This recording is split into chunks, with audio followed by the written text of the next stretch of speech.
আপনার প্রশ্নের ভেতরে উত্তরটা লুকিয়ে আছে। তাহলে কি আপনারা এটাই বলতে চাইছেন যে এসআইআর করার জন্য তার মানে কি অবৈধভাবে কিছু ভোটারকে বাদ দিয়ে দিয়ে বিজেপি জিতলো? এই প্রশ্ন, এটা আপনার প্রশ্নের মধ্যে থেকে যাচ্ছে।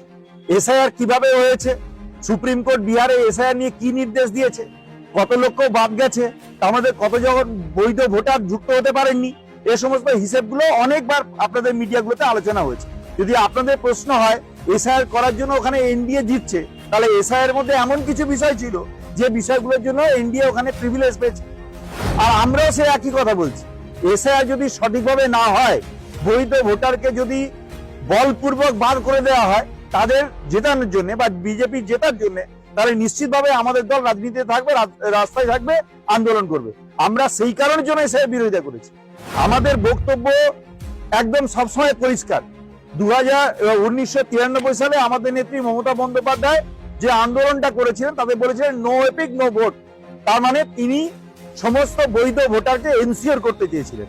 আর আজকেও তিনি একই কথা বলছেন যে একটা যদি বৈধ ভোটার বাদ যায় তাহলে তিনি দিল্লিতে আন্দোলন করবেন। তাহলে সেদিনও আমরা বৈধ ভোটারের স্বার্থে লড়াই করেছিলাম, আজকেও তৃণমূল কংগ্রেস বৈধ ভোটারের স্বার্থে লড়াই করছে।